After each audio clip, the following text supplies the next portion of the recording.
ಇಂದ್ರಜಿತ್ ಲಂಕೇಶ್ ಅವ್ರದ್ದು ಇಲ್ಲಿವರೆಗೂ ಒಂದು ಲೆಕ್ಕ ಇತ್ತು, ಆದರೆ ಇನ್ನು ಮುಂದೆ ಒಂದು ಲೆಕ್ಕ ಇರುತ್ತೆ. ಯಾಕಂದರೆ ಇಲ್ಲಿವರೆಗೂ ಸಾಕಷ್ಟು ಹೀರೋಗಳನ್ನು ಅವರು ಇಂಟ್ರೊಡ್ಯೂಸ್ ಮಾಡಿಸಿದ್ದಾರೆ. ಆದರೆ ಆವಾಗ ಅವರಿಗೆ ಇದ್ದಿದ್ದ ಸ್ಟ್ರೆಸ್ಸು ಟೆನ್ಷನ್ನು ಏನಿತ್ತೋ ಏನಿಲ್ವೋ ಗೊತ್ತಿಲ್ಲ, ಸಖತ್ ಈಸಿಯಾಗಿ ಸಿನಿಮಾ ಮಾಡಿದ್ರು ಅಂತ ಅನಿಸುತ್ತೆ. ಆದರೆ ಈಗ ಅವರ ಮಗನನ್ನು ಲಾಂಚ್ ಮಾಡಿಸ್ತಿದ್ದಾರೆ. ಸೊ ಈಗ ಅವರಿಗೆ ಯಾವ ರೀತಿ ಕಷ್ಟ ಆಯಿತು, ಜೊತೆಗೆ ಅನುಭವ ಹೇಗಿತ್ತು ಅನ್ನೋದನ್ನು ಅವರನ್ನೇ ಮಾತನಾಡಿಸಿ ತಿಳ್ಕೊಳ್ಳೋಣ. ಸರ್, ಫಸ್ಟ್ ಆಫ್ ಆಲ್ ನಿಮ್ಮ ಟ್ರೈಲರ್ ಬಗ್ಗೆ ತುಂಬಾ ಮೆಚ್ಚುಗೆ ವ್ಯಕ್ತಪಡಿಸ್ತೀನಿ. ಯಾಕಂದರೆ ಒಬ್ಬ ಜರ್ನಲಿಸ್ಟು ಹೇಗೆ ಅಂತ ಅಂದರೆ, ಅವನು ಒಂದು ಕೆಲಸವನ್ನು ಮಾಡೋವರೆಗೂ ಅದನ್ನು ಯಾರಿಗೂ ಸುಳಿವು ಬಿಟ್ಕೊಡೋದಿಲ್ಲ. ನಾನು ಇಂಥದ್ದೇ ಬ್ರೇಕಿಂಗ್ ಇದು ಮಾಡ್ತಾ ಇದ್ದೀನಿ ಅಂತ ಹೇಳ್ಬಿಟ್ಟು ಬ್ರೇಕ್ ಮಾಡ್ತಾ ಇದ್ದೀನಿ ಅಂತ. ನಿಮ್ಮ ಒಂದು ಟ್ರೈಲರ್ ನೋಡಿದಾಗ ನನಗೆ ಅದೇ ಅನಿಸ್ತು. ಯಾರಿಗೂ ಕೂಡ ಇಲ್ಲಿವರೆಗೂ ಗೌರಿಯ ಕತೆ ಎಳೆ ಏನು ಅಂತ ಯಾರಿಗೂ ಬಿಟ್ಕೊಟ್ಟಿಲ್ಲ. ಟ್ರೈಲರ್ ರಿಲೀಸ್ ಮಾಡ್ತಾರೆ, ನನಗೆ ಆಟೋಮೆಟಿಕಲಿ ಗೊತ್ತಾಗುತ್ತೆ ಅಂತ ನಾನು ಅಂದ್ಕೊಂಡಿದ್ದೆ. ಆದರೆ ಟ್ರೈಲರಲ್ಲೂ ಕೂಡ ಎಲ್ಲೂ ಕೂಡ ಸ್ಟೋರಿ ರಿವೀಲ್ ಮಾಡಿಲ್ಲ. ಕನ್ಫ್ಯೂಸ್ ಮಾಡಿದ್ದೀರಾ ಆಡಿಯನ್ಸ್ನ. ಏನು ಸರ್ ಇದು? ಇಲ್ಲ, ಕನ್ಫ್ಯೂಸ್ ಅಂತ ಅಲ್ಲ. ನನಗೆ ಇದೊಂದು ಡಿಫ್ರೆಂಟ್ ಜಾನರ್ ಒಂದು ಸಿನಿಮಾ ಇದು. ಮತ್ತು ಒಂದು ನಾನು ತೆಗಿತಾ ಇದ್ದಿದ್ದು ಒಂದು ಕಲರ್ಫುಲ್ ಕಾಸ್ಮೋಪಾಲಿಟನ್ ಸಿನಿಮಾ. ಅದು ಮೋನಾಲಿಸಾ ಇರ್ಬೋದು, ಐಶ್ವರ್ಯ ಇರ್ಬೋದು, ತುಂಟಾಟ ಇರ್ಬೋದು, ಇವೆಲ್ಲ. ಆದರೆ ಇದು ಒಂದು ಹಳ್ಳಿಯ ಒಂದು ವಾತಾವರಣದ ಹಿನ್ನೆಲೆ ಒಂದು ಸೀನ್ ನೋಡಿದ್ರಿ. ಅದಾದ ನಂತರ ಒಂದು ನನ್ನ ಮಗ ಒಂದು ಮಂಡ್ಯದ ಹುಡುಗನ ಪಾತ್ರದಲ್ಲಿ ಅವನ ಭಾಷೆ, ಆ ಡೈಲೆಕ್ಟು, ಆ ಒಂದು ಆ್ಯಕ್ಸೆಂಟು ಅದೆಲ್ಲ ತುಂಬ ಪ್ರಾಕ್ಟೀಸ್ ಮಾಡಿದ್ದಾನೆ, ತುಂಬ ಕಷ್ಟಪಟ್ಟಿದ್ದಾನೆ. ಯಾಕಂದರೆ ಅವನು ಹುಟ್ಟು ಬೆಳೆದಿದ್ದೆಲ್ಲ ಬೆಂಗಳೂರಲ್ಲೇ. ನಾವೆಲ್ಲ ಶಿವಮೊಗ್ಗದವರು, ಆದರೆ ಅವನು ಹುಟ್ಟಿದ್ದು ಬೆಂಗಳೂರಲ್ಲೇ ಬೆಳೆದ.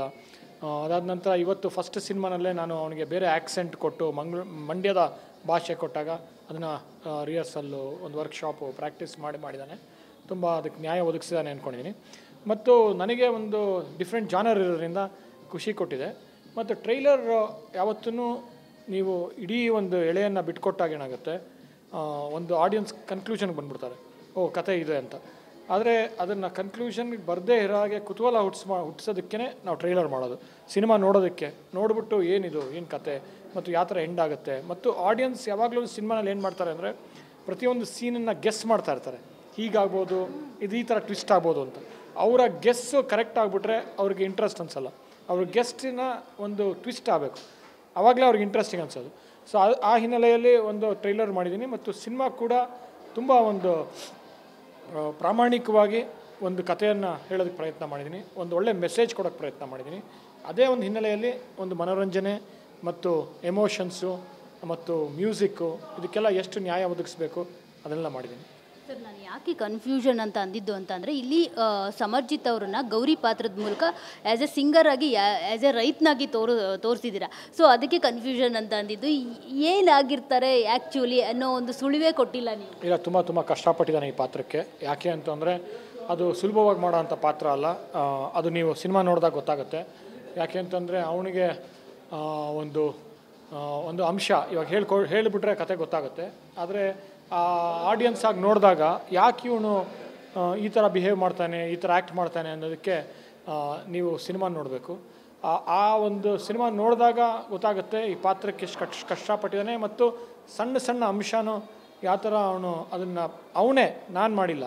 ಅವನೊಂದು ಪಾತ್ರದ ಒಂದು ಕ್ಯಾರೆಕ್ಟರ್ ಬರದೆ, ಆದರೆ ಅವನು ಆ ಕ್ಯಾರೆಕ್ಟರ್ದ ಒಂದು ಸೂಕ್ಷ್ಮತೆಯನ್ನು ತುಂಬ ಗ್ರಹಿಸ್ಕೊಂಡು ಒಂದು ಅದ್ಭುತವಾಗಿ ಮಾಡಿದ್ದಾನೆ. ಒಬ್ಬ ತಂದೆಯಾಗಿ ಹೇಳ್ತಾರಲ್ಲ, ನಿರ್ದೇಶಕನಾಗಿ.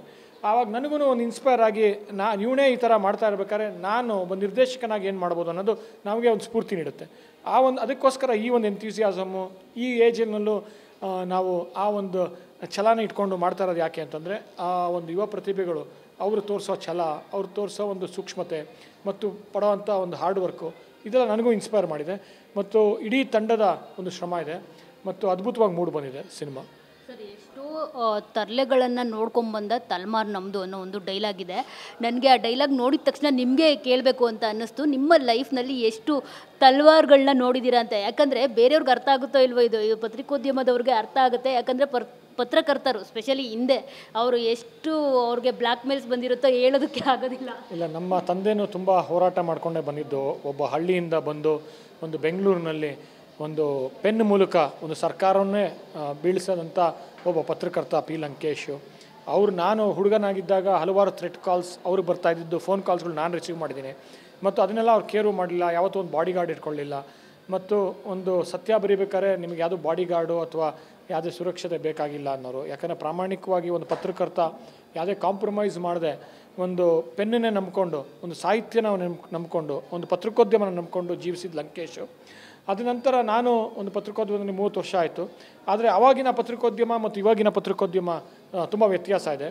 ಇವತ್ತಿನ ದೃಶ್ಯ ಮಾಧ್ಯಮ ಬಂದಿದೆ ಮತ್ತು ಸೋಷಿಯಲ್ ಮೀಡಿಯಾ ಬಂದಿದೆ ಮತ್ತು ಪ್ರತಿಯೊಬ್ಬ ವೀಕ್ಷಕ, ಪ್ರೇಕ್ಷಕ ಮತ್ತು ಸಾಮಾನ್ಯದವನು ಪತ್ರಕರ್ತ ಆಗಿದ್ದಾನೆ. ಇವತ್ತು ಅವನ ಕಮೆಂಟ್ಸ್ಗಳು, ಅವನ ಒಪಿನಿಯನ್ಸ್ಗಳು ನೀಡ್ತಾ ಇರ್ತಾನೆ. ಸೊ ಈ ಹಿನ್ನೆಲೆಯಲ್ಲಿ ನಾನು ಒಂದು ಹೋರಾಟ ಮಾಡಿಕೊಂಡು ಬಂದು ಇವಾಗ 30 ವರ್ಷ ನಂತರ 11 ಸಿನಿಮಾ ಮಾಡಿ, ಡೈರೆಕ್ಟ್ ಮಾಡಿ, ಇದು ಒಂದು ನನಗೆ ಒಂದು ಮೊದಲನೇ ಕ್ಲಾಸ್ ಥರ ಅನಿಸ್ತದೆ, ಫಸ್ಟ್ ಸ್ಟ್ಯಾಂಡರ್ಡ್ ಥರ. ಯಾಕಂತಂದರೆ ನನ್ನ ಮಗನ ನಿರ್ದೇಶನ ಮಾಡ್ತಾ ಇರೋದು, ಆ ಒಂದು ಸವಾಲುಗಳು, ಒಬ್ಬ ನಿರ್ದೇಶಕನಾಗಿ, ಒಬ್ಬ ತಂದೆಯಾಗಿ ಆ ಸವಾಲುಗಳನ್ನ ಎದುರಿಸ್ಕೊಂಡು ಮತ್ತು ಹಲವಾರು ತಲೆಮಾರುಗಳು ಅಂತಂದರೆ ನಮ್ಮ ತಂದೆಯ ಒಂದು ತಲೆಮಾರು, ನನ್ನ ತಲೆಮಾರು ಮತ್ತು ನಮ್ಮ ಮಗನ ತಲೆಮಾರು, 3 ತಲೆಮಾರದಿಂದ ನಾವು ಸಿನಿಮಾದಲ್ಲಿದ್ದೀವಿ, ಚಿತ್ರರಂಗದಲ್ಲಿದ್ದೀವಿ. ಈ ಒಂದು ಸಂಭಾಷಣೆ ನೀವು ಹೇಳ್ದಂಗೆ, ಒಂದು ಡೈಲಾಗ್ ಹೇಳ್ದಂಗೆ ಅದು ಹಲವಾರು ಅರ್ಥಗಳು ನೀಡುತ್ತೆ. ಆದರೆ ಸಿನಿಮಾನಲ್ಲಿ ಅದಕ್ಕೆ ಆದ ಒಂದು ಅರ್ಥ ಇದೆ, ಕತೆಗೆ ಒಂದು ಸೂಕ್ತವಾಗಿದೆ.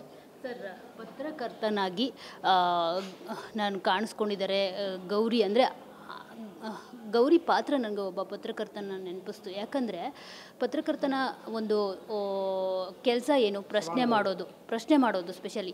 ನಿಮ್ಮ ಗೌರಿ ಕೂಡ ಪ್ರಶ್ನೆ ಮಾಡ್ತಾನೆ. ಅಂದರೆ ಬಡವರಿಗೊಂದು ನ್ಯಾಯ, ಶ್ರೀಮಂತರಿಗೊಂದು ನ್ಯಾಯ ಅಂತ ಸರ್ಕಾರಕ್ಕೆ ಪ್ರಶ್ನೆ ಮಾಡೋ ಅಂಥ ಒಂದು ಡೈಲಾಗ್ ಕೂಡ ಇದೆ. ಸೊ ಎಲ್ಲೋ ಒಂದು ಕಡೆ ನನಗೆ ಒಬ್ಬ ಪತ್ರಕರ್ತ ಏನು ಮಾಡ್ತಾನೋ ಅದನ್ನು ಈ ಸಿನಿಮಾ ಮೂಲಕ ಬೇರೆ ರೀತಿಯಲ್ಲಿ ತೋರಿಸ್ತಿದ್ದಾರೆ ಇಂದ್ರಜಿತ್ ಅವರು ಅಂತ ಅನ್ನಿಸ್ತು ನನಗೆ. ಇಲ್ಲ, ಒಬ್ಬ ಪತ್ರಕರ್ತನ ಜೊತೆಗೆ ಒಬ್ಬ ಸಾಮಾನ್ಯನ ಕೂಗು ಕೂಡ ಅದು, ಒಬ್ಬ ಸಾಮಾನ್ಯನ ಒಂದು ಮನಸ್ಥಿತಿ ಕೂಡ ಅದು. ಯಾಕೆಂದರೆ ಬಡವ್ರಿಗೊಂದು ನ್ಯಾಯ, ಸಾಹುಕಾರಗೊಂದು ನ್ಯಾಯ. ಯಾಕಂದರೆ ಬಡವರಿಗೆ ನ್ಯಾಯ ಸಿಗೋದೇ ಕಷ್ಟ ಇವತ್ತು.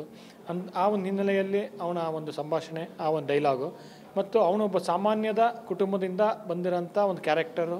ಸೊ ಆ ಕ್ಯಾರೆಕ್ಟರಿನ ಒಂದು ಎಷ್ಟು ಕನೆಕ್ಟ್ ಆಗುತ್ತೆ ಆ ಒಂದು ಡೈಲಾಗು ಮತ್ತು ಸಾಮಾನ್ಯರಿಗೆ. ಯಾಕೆಂತಂದರೆ ಪ್ರತಿಯೊಬ್ಬರು ಪ್ರೇಕ್ಷಕ ನೋಡ್ತಾ ಇದ್ದಾಗ ಅವನಲ್ಲ ಪರದೆ ಮೇಲೆ ಕಾಣ್ಕೋಬೇಕು, ಅವನು ಒಂದೆಲ್ಲೋ ಒಂದು ಕಂಡ್ಕೊಳ್ಬೇಕು. ಸೊ ಈ ರೀತಿಯಲ್ಲಿ ಒಬ್ಬ ಪತ್ರಕರ್ತ ಇರ್ಬೋದು, ಸಾಮಾನ್ಯ ಇರ್ಬೋದು, ಬಡವ ಇರ್ಬೋದು, ಅವ್ನಿಗೆಲ್ಲರಿಗೂ ಇದು ಕನೆಕ್ಟ್ ಆಗುತ್ತೆ ಈ ಒಂದು ಡೈಲಾಗು. ಯಾಕೆಂದರೆ ಅವ್ರಿಗೆ ಒಂದು ನ್ಯಾಯ, ಶ್ರೀಮಂತರಿಗೆ ಒಂದು ನ್ಯಾಯ, ದುಡ್ಡಿರೋರ್ಗೊಂದು ನ್ಯಾಯ, ಸೆಲೆಬ್ರಿಟಿಗೆ ಒಂದು ನ್ಯಾಯ, ಸಾಮಾನ್ಯನಿಗೊಬ್ಬ ನ್ಯಾಯ, ಈ ಥರ ಹಲವಾರು ನ್ಯಾಯ ಅನ್ಯಾಯಗಳ ಮಧ್ಯೆ ಒಂದು ಪ್ರತಿಯೊಬ್ಬ ಪ್ರೇಕ್ಷಕನಿಗೂ ವೀಕ್ಷಕನಿಗೂ ಅದು ಕನೆಕ್ಟ್ ಆಗೋಂಥ ಒಂದು ಡೈಲಾಗ್ ಅದು. ಸರ್, ಇದು ಫನ್ನಿ. ಬುರುಡೆ ಅನ್ನೋ ಒಂದು ಸಾಂಗ್ ನೆನಪಾಗ್ತಿದೆ. ಬುರುಡೆ ಎಲ್ಲರ ತಲೆಯಲ್ಲಿ ಒಂದೇ ಮೆದುಳಂತೆ, ಆದರೆ ಬುದ್ಧಿ ಇಲ್ವಂತೆ ಅಂತ ಒಂದು ಸಾಂಗ್ ಇದೆ ರವಿಚಂದ್ರನ್ ಅವ್ರದ್ದು. ಆದರೆ ಈ ಒಂದು ಬುರುಡೆಯಲ್ಲಿ ಸಿಕ್ಕಾಪಟ್ಟೆ ಮಾಸ್ಟರ್ ಮೈಂಡ್ ತಲೆ ಇದೆ. ಯಾಕಂದರೆ ನೀವು ಹೊಸಬ್ರಿಗೆ ಸಿನಿಮಾ ಮಾಡಿರೋದು. ಅಫ್ಕೋರ್ಸ್ ನಿಮ್ಮ ಮಗ ಈಗ ಲಾಂಚು, ನಿಮ್ಮ ಮಗ ಅನ್ನೋ ಹೆಸರಿದೆ. ಆದರೆ ಇದು ಹಳೆ ಕಾಲ ಅಲ್ಲ, ಹೊಸ ಕಾಲ. ಎಷ್ಟು ನೀವು ಯಾವ ರೀತಿ ಪ್ರಮೋಷನ್ ಮಾಡ್ತಿದ್ದೀರಾ, ಎಷ್ಟು ಮಾಸ್ಟರ್ ಮೈಂಡಾಗಿ ಪ್ರಮೋಷನ್ ಮಾಡ್ತಿದ್ದೀರಾ ಅಂತಂದರೆ, ಸಿನಿಮಾ ಈ ಕೃಷ್ಣಂ ಪ್ರಣಯ ಸಖಿ ಭೀಮಾ ನಡುವೆನೂ ಕೂಡ ಸೌಂಡ್ ಮಾಡ್ತಿದೆ. ಅಂದರೆ ಗೌರಿ ಅನ್ನೋ ಸಿನಿಮಾನು ಬರ್ತಿದೆ, ಸಮರ್ಜಿತ್ ಅನ್ನೋ ಹುಡುಗ ಲಾಂಚ್ ಆಗ್ತಿದ್ದಾನೆ ಅನ್ನೋದು ಜನರಿಗೆ ತಲುಪಿದೆ. ಅದರ ಎಲ್ಲ ಕ್ರೆಡಿಟು ನಿಮಗೆ ಸಲ್ಲಬೇಕು. ಇಲ್ಲ, ಕನ್ನಡ ಸಿನಿಮಾ ಗೆಲ್ಲಬೇಕು, ಕನ್ನಡ ಪ್ರೇಕ್ಷಕರು ಮತ್ತೆ ಥಿಯೇಟ್ರಿಗೆ ಬರಬೇಕು. ಯಾಕೆಂತಂದರೆ ಒಳ್ಳೆ ಸಿನಿಮಾ ಮಾಡಿದ್ರೆ ಪ್ರೇಕ್ಷಕರು ಡೆಫಿನೆಟ್ಲಿ ನೋಡ್ತಾರೆ. ಯಾಕೆಂದರೆ ಕೈ ಬಿಡಲ್ಲ. ಮತ್ತು ಹಲವಾರು ಜನ ಇವತ್ತು ಒಳ್ಳೆ ಸಿನಿಮಾ ಮಾಡೋಕ್ಕೆ ಹೊರಡ್ತಾರೆ. ಆದರೆ ಅದು ಒಂದು ಕ್ರಿಯಾಶೀಲತೆಯ ಮಾಧ್ಯಮ ಇರೋದ್ರಿಂದ ಸೋಲು, ಗೆಲುವು, ಎಡಬೋದು ಇದ್ದೇ ಇರುತ್ತೆ. ಆದರೆ ಕನ್ನಡ ಸಿನಿಮಾಕ್ಕೆ ಮತ್ತೆ ಪ್ರೇಕ್ಷಕರು ಬರಬೇಕು. ಕನ್ನಡ ಸಿನಿಮಾ ಯಾವುದೇ ಇರ್ಬೋದು, ಅದು ಒಳ್ಳೆಯ ಸಿನಿಮಾಗಳು ನೋಡಬೇಕು ಅಂತ ಕೇಳ್ಕೊತೀನಿ. ಯಾಕೆಂತಂದರೆ ಇವತ್ತು ಒಳ್ಳೊಳ್ಳೆ ಪ್ರಯತ್ನಗಳು ಮಾಡ್ತಾರೆ, ಹೊಸ ಪ್ರತಿಭೆಗಳಿದ್ದಾರೆ, ನಮ್ಮಂಥ ಯುವ ಪ್ರತಿಭೆಗಳಿದ್ದಾರೆ. ಸಾನಿಯಾ ಅಯ್ಯರ್ ಇರ್ಬೋದು, ಅಥವಾ ನಮ್ಮ ಸಮರ್ಜಿತ್ ಲಂಕೇಶ್ ಇರ್ಬೋದು, ಮತ್ತು ಇಡೀ ಒಂದು ಯುವಕರು ಕೂಡಿ ಮಾಡೋಂಥ ಸಿನಿಮಾ ಇದು.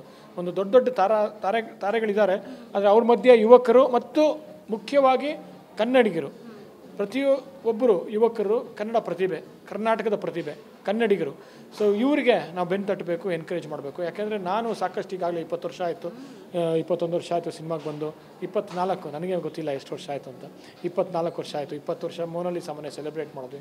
ಸೊ ಈ ರೀತಿಯಲ್ಲಿ ಯುವಕರು ಬೆಳೀತಾ ಇದ್ದಾರೆ, ಬೆಳೆಸಬೇಕು. ಯಾಕಂದರೆ ಕನ್ನಡ ಸಿನಿಮಾ ಚಿತ್ರರಂಗದಲ್ಲಿ ಮುಂದೆ ಕರ್ಕೊಂಡು ಹೋಗೋದೇ ಇವರು ಇವತ್ತು. ಮತ್ತು ಪ್ರೇಕ್ಷಕರನ್ನ ಬರಬೇಕು ಅಂದರೆ ಇವರಿಗೆಲ್ಲ ಬೆನ್ನು ತಟ್ಟಬೇಕು, ಒಂದು ಅವಕಾಶಗಳು ನೀಡಬೇಕು, ಯಶಸ್ಸು ನೀಡಬೇಕು. ಅದಕ್ಕೆ ಒಳ್ಳೆ ಸಿನಿಮಾ ಮಾಡಿದ್ದೀವಿ. ನಮ್ಮ ಕನ್ನಡಿಗರು ಕೈ ಬಿಡಲ್ಲ. ಒಳ್ಳೆ ಸಂಗೀತ ಮೂಡಿಬಂದಿದೆ, ಒಳ್ಳೆ ಸಿನಿಮಾ ಆಗಿದೆ ಮತ್ತು ಪ್ರತಿಯೊಬ್ಬರ ಶ್ರಮ ಇದೆ ಅಲ್ಲೇ. ಕನ್ನಡಿಗರಿಗೋಸ್ಕರ, ಕನ್ನಡಿಗರಿಂದ ಈ ಸಿನಿಮಾ. ಸೊ ಪ್ಲೀಸ್ ನೋಡಿ, ಇಷ್ಟ ಆಗುತ್ತೆ ನಿಮಗೆ. ಒಂದೊಳ್ಳೆ ಮೆಸೇಜ್ ಇದೆ ಮತ್ತು ಇಡೀ ಕುಟುಂಬ ಕೂತ್ಕೊಂಡು ನೋಡುವಂಥ ಸಿನಿಮಾ. ಯಾಕೆಂದರೆ ಯು ಸರ್ಟಿಫಿಕೇಟ್ ಕೊಟ್ಟಿದ್ದಾರೆ ಸೆನ್ಸಾರು. ಹಲವಾರು ವರ್ಷಗಳ ನಂತರ ಯು ಸರ್ಟಿಫಿಕೇಟ್ ಸಿಕ್ಕಿರೋದು. ಯಾಕೆಂದರೆ ಎ ಬರುತ್ತೆ, ಇಲ್ಲ ಎ ಬರುತ್ತೆ. ಇದು ಒಳ್ಳೆ ಸಿನಿಮಾ ಅಂತ ಅಂದ್ಬಿಟ್ಟು ಬೆನ್ನು ತಟ್ಟಿ ಯು ಸರ್ಟಿಫಿಕೇಟ್ ನೀಡಿದ್ದಾರೆ. ಪ್ರತಿಯೊಬ್ಬರು ಇಡೀ ಸಂಸಾರ ಬಂದು ನೋಡಿ, ಇಷ್ಟ ಆಗುತ್ತೆ.